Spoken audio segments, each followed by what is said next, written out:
Kabarnya hari ini, semoga kita semua selalu dalam keadaan baik, sehat, dan selalu dalam lindungan Allah Subhanahu wa Ta'ala. Oke, ini kita lagi di rumah sakit ya. Jadi Akung, bapak saya itu dirawat di rumah sakit dari seminggu yang lalu karena stroke gitu ya. Saya sih berbagi sekarang ini bukan untuk apa-apa sih, tapi ini hanya sebagai pembelajaran aja untuk kita semua. Semoga kita bisa belajar dari ini gitu ya. Waktu pertama kali mendengar ini ya, jadi saya kan masih posisi di Madura, bapak ada di Lamongan, saya ditelepon adik saya. Waktu itu sih kaget, soalnya memang belum pernah ada keluhan sebelumnya. Terus karena adik saya nggak bisa ditanyain, hanya menangis saja ya. Waktu itu saya cukup kuat sih, saya hanya bilang sabar, saya mau pulang gitu. Setelah nyampe di rumah sakit itu baru shock, merasa shock karena orang tua saya tinggal satu-satunya yang tidak pernah ada keluhan tiba-tiba tidak berdaya, yang karena memang stroke-nya kanan menyerang otak kiri, jadi nggak bisa ngomong, terus kemudian memori lupa, jadi kayak nggak nyambung gitu ya, terus kemudian tubuh bagian kanan nggak bisa digerakkan. Terus tapi ya setelah itu ya menyadari bahwa ini adalah ujian dari Allah yang harus dihadapi, dan insya Allah sama-sama bisa menjalani ini gitu, karena Allah tidak akan menguji kita di luar batas kemampuan hambanya. Jadi kemudian ya kita fokus untuk pengobatannya bapak. Jadi stroke yang dialami bapak saya itu karena kolesterol tinggi ya. Jadi memang kalau bapak saya itu ini kurang menjaga pola makan, maksudnya semuanya itu dimakan gitu. Saya juga sebenarnya kolesterol tinggi juga sih. Terus merokok gitu, merokok, minum kopi, itu yang katanya dokter membuat pengobatan lumayan lama gitu. Terus kalau stroke dulu kan mungkin penyebabnya itu lebih banyak ke darah tinggi ya. Tapi sekarang berbeda, semua penyakit bisa menyebabkan stroke. Diabetes bisa menyebabkan stroke, kolesterol bisa menyebabkan stroke. Hampir semua penyakit bisa menyebabkan stroke. Cuma bedanya kalau misalnya darah tinggi itu kan pecah pembuluh darah. Kalau kolesterol yang dialami bapak saya itu penyumbatan pembuluh darah. Oke, setelah ini nanti teman-teman bisa mengikuti ya proses dari pengobatannya itu apa aja yang dilakukan untuk pasien stroke ya. Jadi Akung dirawat di sini ya dari hari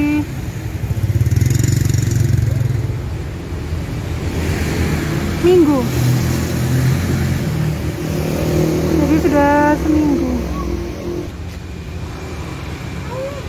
Apa? Di situ IGD-nya.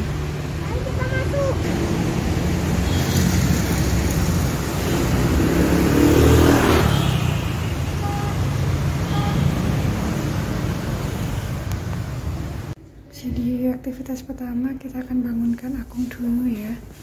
Terus kemudian setelah kita bangunkan, nanti kita akan ganti bajunya Akung, terus akan sarapan Akung ya. Jadi ini posisi Akung masih tidur, oke?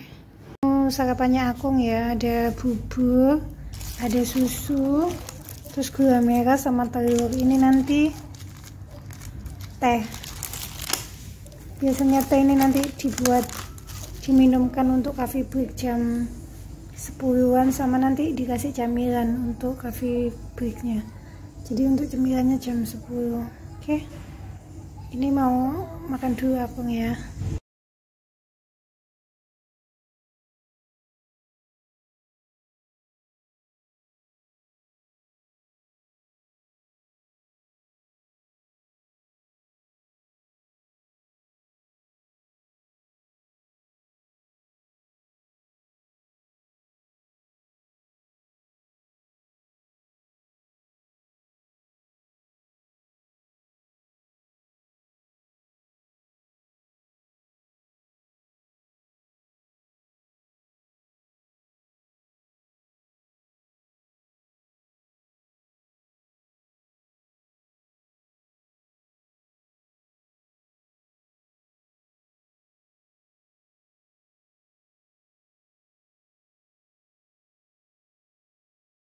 Aku masuk ke YouTube ya.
Enak buburnya kok.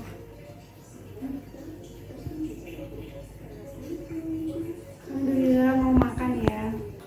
Jadi untuk masalah makan itu bapak nggak masalah gitu. Jadi semua makanannya selalu habis.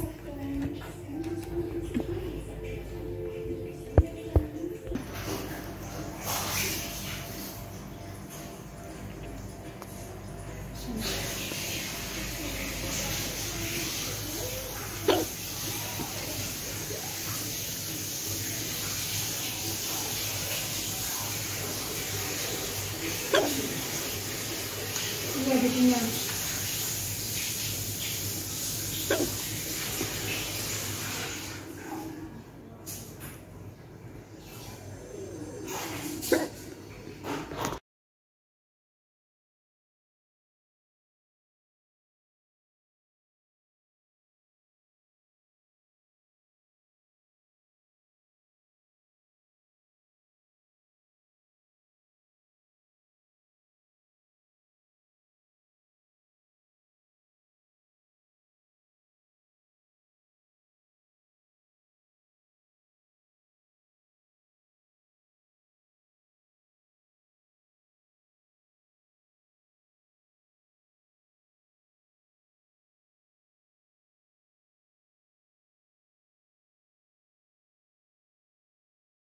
Ya, sudah selesai makan.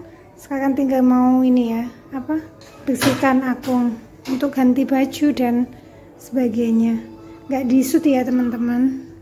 Alhamdulillah selesai ya ganti bajunya.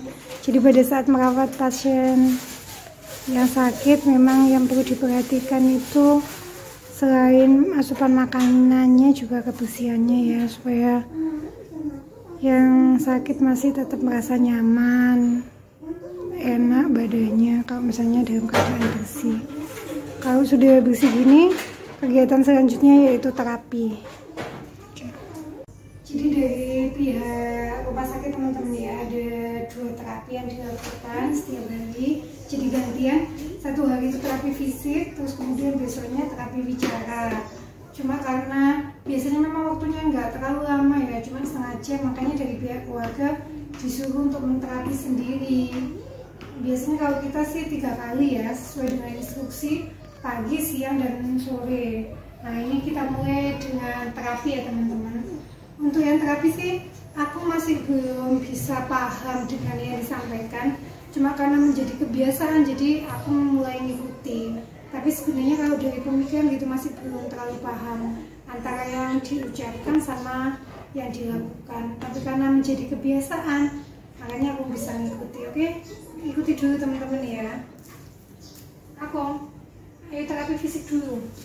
Jadi pertama kalau untuk ke tangan ya, jadi ke tangan itu kita bikin tangannya itu sesuai dengan arahan sendinya. Ini supaya lebih rileks ya. Karena memang keluhannya Apong ini kan sebelah kanan, jadi stroke-nya sebelah kanannya susah digerakkan. Jadi jarinya intinya dikembalikan ke posisinya semula. Terus yang kedua, ini pergelangan tangan.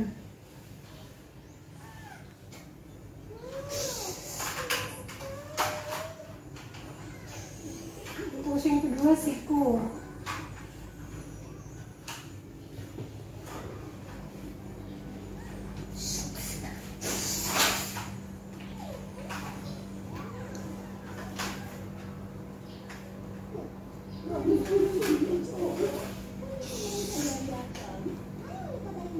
Terus bahu. Satu.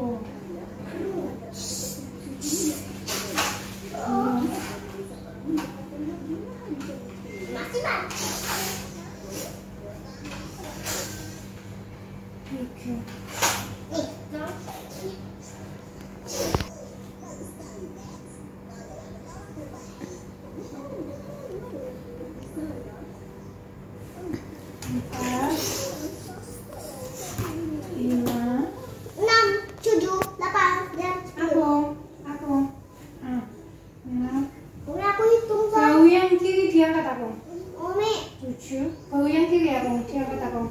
Bau yang ini diangkat ke atas. Diangkat ke atas kayak ini. Diangkat ke atas. Umi, aku dua, tiga. Jadi yang kiri itu nggak masalah ya, teman-teman. Yang masalah hanya sebelah kanan. Kaki kirinya aku diangkat aku, kaki kiri. Sekarang untuk kaki ya. Aduh. Kembalikan. Aduh. Diangkat kaki. Ayo akan hitung. 1, 2, 3, 4, 5, 6, 2, 9, 10. 3, 4, 5, 6. 4, Aksan itu ini. 1, 5, 2, 3, 4, 5, 6, 7, 8, 8, 9, 9, 10. 10.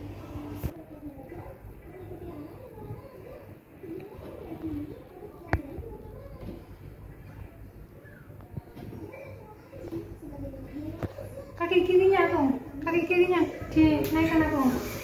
Nah, kaki kirinya nggak masalah ya. Kaki kanannya diangkat, bisa. Kaki kanannya diangkat kayak ini bisa. Belum bisa ya. Ini diajari untuk kekuatan ya. Nah.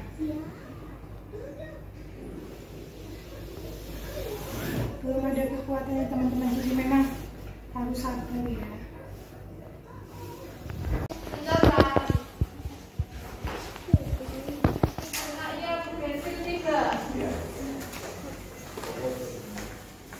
Jadi ini masih antri ya, nanti dipanggil satu-satu.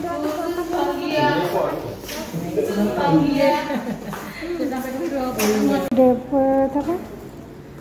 Obatnya ya, jadi tinggal diberikan ke petugasnya. Ini obat sarafnya. Buat ini ya, melancarkan pembekuan darahnya ya. Iya.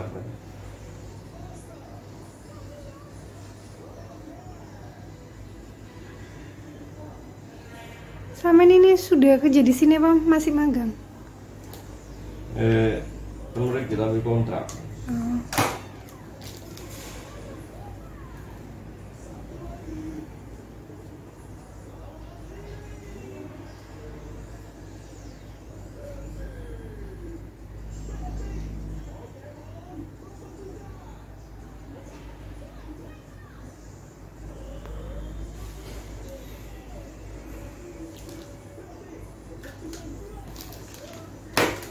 ame burung. Mau, nggak ada masalah kalau dengan makan. Cuma kalau misalnya dapat instruksi itu bukan karena ngerti instruksinya, tapi karena apa sih, kebiasaan gitu ya, dikasih instruksi ini gitu.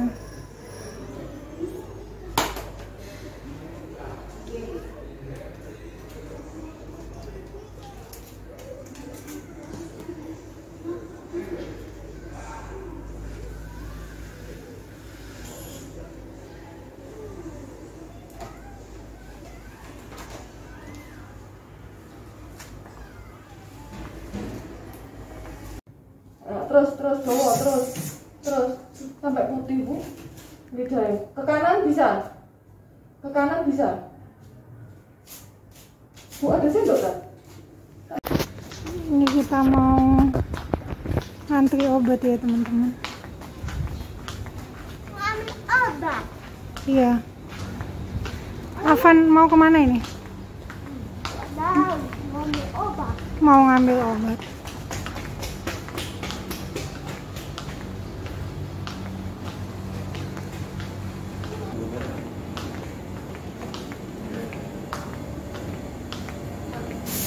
Dong.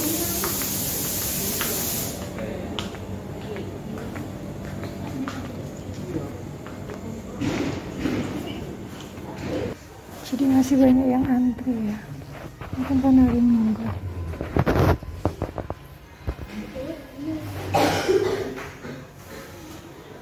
Oke, alhamdulillah teman-teman ya, tadi sudah mengikuti pola pengobatan dari bapak saya ya untuk pasien stroke di tahap awal. Pengobatannya pasti akan lebih panjang dan lebih lama ya.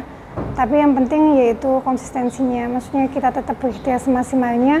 Dan yang paling penting dari pasien stroke itu tidak hanya pasiennya aja, tapi kita juga yang merawat itu harus benar-benar sabar dan memotivasi supaya cepat pulih gitu ya. Karena motivasi itu yang paling penting dan ketelatenan ya untuk pasien stroke. Terima kasih teman-teman ya. Semoga ada pembelajaran di balik ini semua. Hikmah yang bisa diambil dari kejadian ini ya, teman-teman harus lebih aware terhadap kesehatannya kita gitu ya. Periksa secara rutin, terus habis itu menjalankan pola hidup sehat, itu juga penting. Terus kemudian pola makan, olahraga, terus kemudian istirahat yang cukup dan pikiran ya.